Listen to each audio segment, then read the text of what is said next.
Cette séquence est un rappel de mon développement exposé dans ma toute première vidéo concernant le sujet d'Ouzzaïr Osiris.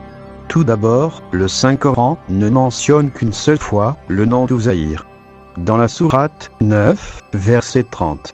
Les Juifs disent Ouzzaïr est fils d'Allah, et les chrétiens disent le Messie est fils d'Allah.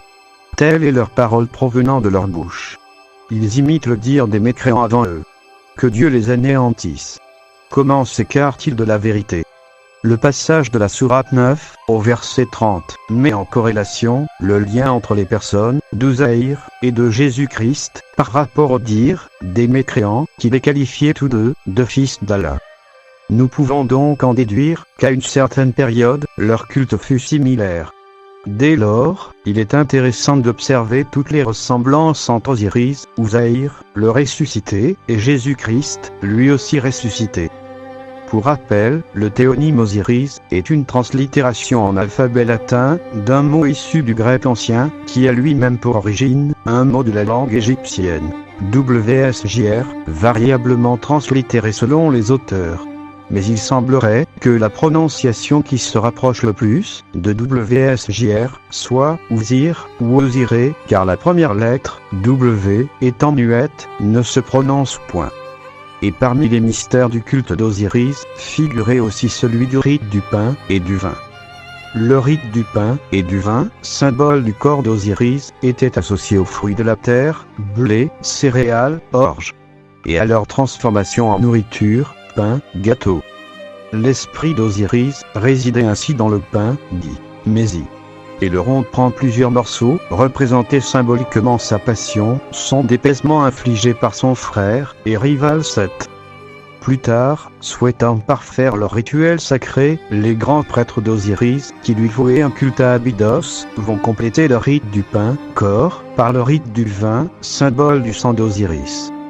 On peut donc constater que le Mési, pain qui figure dans la pratique du rite d'Osiris, pourrait être l'origine du motzi, pain consommé dans la religion hébraïque, pendant le Shabbat et le repas de Kiddush, le vendredi soir accompagné d'une coupe de vin. Ou encore, comme l'Eucharistie, moment où, par l'intermédiaire du prêtre, les fidèles vont alors recevoir l'hostie, symbolisant le corps du Christ. Ainsi, dans un hymne des textes sacrés des pyramides, il est dit à propos d'Osiris. Tu es le père et la mère des hommes, ils vivent de ton souffle, ils mangent la chair de ton corps. Osiris est surnommé Ounénéfer, ce qui signifie l'être parfait ou l'éternellement beau.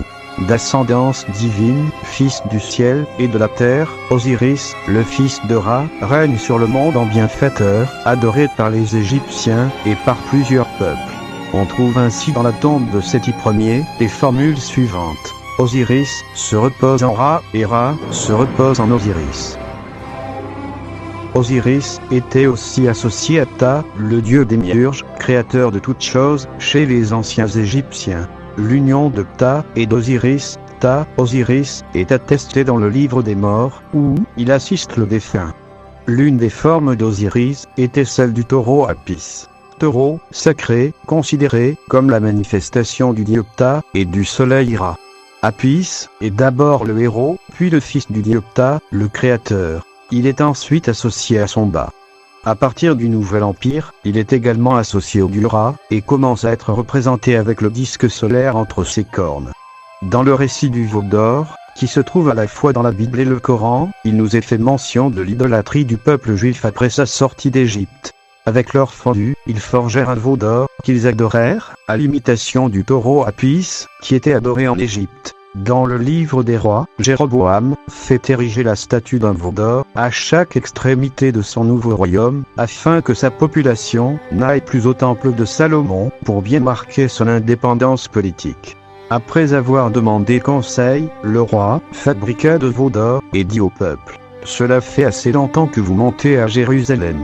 Israël, voici tes dieux qui t'ont fait sortir d'Égypte. » Bien longtemps après l'Exode, le culte du veau d'or était donc toujours présent chez les Israélites, comme en attestent les deux veaux d'or, sûrement Apis et Hathor, fabriqués par le roi. Les papyrus d'Éléphantine sont une collection de manuscrits juifs anciens, dont les plus vieux remontent au 5e siècle avant J.C., et dont la correspondance confirme qu'une élite parmi les juifs était les prêtres d'Osiris.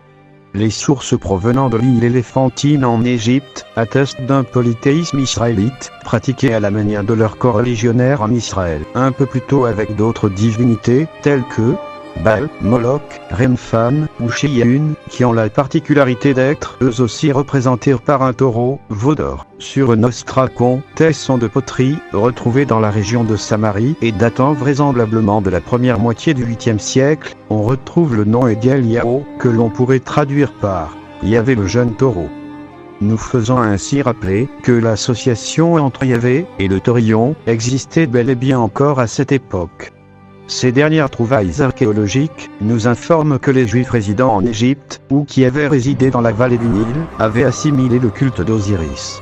Et pour ce qui est des exégèses, qui présentent Uzaïr comme étant le prophète Esdras, ou Osée pour certains, n'est basé sur aucun fondement. Car il n'est nullement fait mention, dans la Torah ni dans les évangiles, d'un récit qui prouve que les Israélites ont un jour vénéré l'un de leurs prophètes, Esdras ou Osée, au point de dire qu'il est fils d'Allah. Pour conclure, je dirais qu'il soit fort probable que les Juifs aient continué d'adorer Uzaïr Osiris sous la forme du taureau Apis, et cela jusqu'en Samarie, où le taureau change de nom, mais garde les mêmes principes de base. Pour rappel, ce développement concernant le sujet d'Uzaïr Osiris, que j'avais déjà exposé auparavant, n'engage que moi. Et bien sûr Dieu seul sait. Merci pour votre compréhension. Merci d'avoir suivi cette vidéo. Abonnez-vous sur ma chaîne, partagez-la, et likez si cela vous a plu. Merci à tous.